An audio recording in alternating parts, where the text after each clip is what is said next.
অস্ট্রেলিয়ার ১৪৭ বছরের টেস্ট ক্রিকেটের ইতিহাসে সর্বকনিষ্ঠ ওপেনার হিসেবে তিনি খেলতে নেমেছিলেন মাত্র ১৯ বছর ৮৫ দিন বয়সে। ডেবিউ টেস্টের প্রথম ইনিংসে ৬৫ বলে রান করেন ৬০। অভিষেকে মানুষ সেঞ্চুরি, ডাবল সেঞ্চুরিও করে, কিন্তু স্যাম কনস্টাস এই ৬০ রান তুলতে যা করলেন বলা হচ্ছে এর আগে এমন কিছু কেউ দেখেনি। নিজের বিধ্বংসী ক্যারিয়ারে এমন কিছু দেখেননি হাল আমলে বিশ্বের সবচেয়ে ভীতিপ্রদ বোলার জসপ্রীত বুমরাও। স্যাম কনস্টান্স নামক কিশোর পিটিয়ে ছাতু করেছেন ভারতের এই পেস সম্রাটকে। গত ১৪০০ দিনের টেস্ট ক্রিকেটে কোনো ছক্কা হজম করেনি জসপ্রীত বুমরা, বছরের হিসেবে যা প্রায় ৪ বছর। অথচ এই অভিষিক্ত অস্ট্রেলিয়ান ছোকরা টানা ২ ওভারে তাকে ২ ছক্কা হাঁকালেন। বুমরাকে রীতিমতো পাড়ার বোলারের পর্যায়ে নামিয়ে ২ বারই বল পাঠিয়েছেন স্কুপ আর রিভার্স স্কুইপ করে।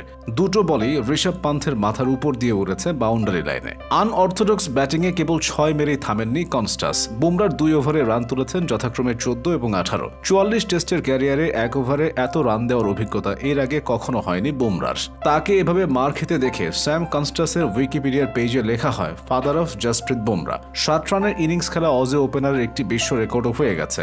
অভিষেক টেস্টে ইনিংসের প্রথম বলটি খেলা ওপেনারদের কেউ এর আগে ৯২ স্ট্রাইক রেটে রান করতে পারেননি। রেকর্ড আরেকটি হয়েছে, ৫০ ছুঁতে তিনি খরচ করেছেন ৫২ বল। অস্ট্রেলিয়ান ওপেনারদের মধ্যে টেস্ট অভিষেকে এর চেয়ে দ্রুততম 50-র রেকর্ড আর কারণেই। বাসবল ও টি-20 যুগে ১ ওভারে ১৮ রান খুব বড় কিছু নয়, কিন্তু বোলারের নাম যদি বুমরা আর ব্যাটসম্যান যদি হয় ১৯ বছর বয়সী অভিষিক্তকেও, ঘটনাটা নড়ে চড়ে বসার মতোই। যদিও শুরুর ২১ বলে কনস্টাসকে নাচিয়ে ছেড়েছিলেন বুমরা। প্রথম ওভারে ৬ বলেই ৪ বার বিট হয়েছেন, আউট হননি ভাগ্যের জোরে। তবে পরের স্পেলে মহাকাব্যিক গল্পটা শুধুই অভিষিক্ত তরুণ তুর্কির। স্যাম কনস্টাস নামক নতুন তারকার আগমন বার্তা, অধ্যত্বের রূপ নেওয়া সাহস, অভাবনীয় শট আর আত্মবিশ্বাস ক্রিকেট ভক্তদের বিমোহিত করছে। এমসিজিতে বক্সিং ডে টেস্ট শুরুর দিনে কনস্টাসের এই তাণ্ডবে বিস্ময়ে হতবাক, আনন্দে অভিভূত ৭৬,০০০ দর্শক উঠে দাঁড়িয়ে করতালিতে চারপাশ মুখরিত করে তোলে। সবার প্রশ্ন একটাই, বুমরাকে এভাবেও খেলা যায়? এরপর আবার সংশয় মনে, সত্যি কি এই ছেলে আজ প্রথম টেস্ট খেলতে নেমেছে? হ্যাঁ, স্যাম কনস্টাস এর আগে মাত্র ১১টি প্রথম শ্রেণীর ম্যাচ খেলেছেন। ১৮ ইনিংসে ৪২ গড়ে রান তুলেছেন ৭১৮।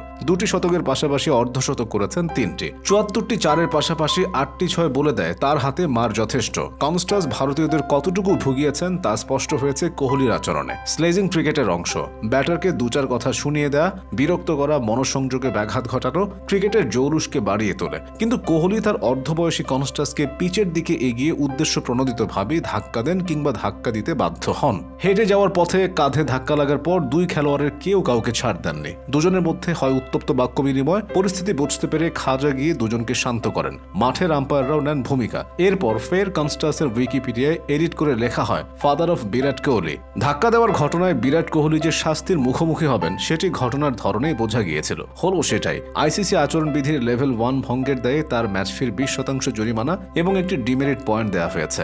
ভারতের ক্রিকেটাররা প্রতি টেস্টের জন্য ১৫ লাখ রুপি ম্যাচ ফি পেয়ে থাকেন। সেখান থেকে ২০% হিসেবে কোহলিকে ৩ লাখ রুপি জরিমানা দিতে হবে, বাংলাদেশি মুদ্রায় যার পরিমাণ ৪,২০,০০০ টাকা।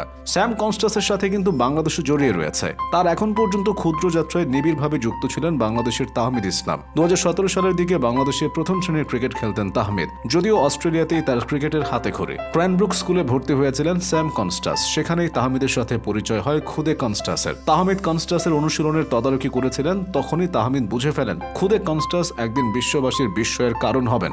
মাত্র ২টি ট্রেনিং সেশনের পরেই তাহমিদ কনস্টাসের বাবার সাথে আলোচনায় বসেন, ঠিক করেন স্যামের ভবিষ্যৎ রোডম্যাপ। সেদিন থেকেই কনস্টাসের ব্যক্তিগত কোচ হিসেবে দায়িত্ব পালন করে যাচ্ছেন বাংলাদেশের তাহমিদ ইসলাম। ১৭ সালে তাহমিদ ইসলাম ঢাকা প্রিমিয়ার ডিভিশন ক্রিকেট লিগে প্রাইম ব্যাংক দলে ছিলেন, কিন্তু কোনো প্রকার ম্যাচ খেলা হয়নি। এরপর অস্ট্রেলিয়ার প্রবাস জীবনে অপেশাদার ক্রিকেট খেলেছেন, তবে ততদিনে তার মনোযোগ ঝুঁকে গেছে ক্রিকেট কোচিং এর দিকে। আলো কাটতে শুরু করলেন ধীরে ধীরে কোচিং লাইনে। এমনকি মেজর লিগ ক্রিকেট টুর্নামেন্টেও কোচিং করানোর অভিজ্ঞতা রয়েছে তার। এখন কোচিং ক্যারিয়ারের পোর্টফোলিওতে উজ্জ্বলতম অক্ষরে লেখা থাকবে কনস্টাস নামক অ্যাসাইনমেন্ট।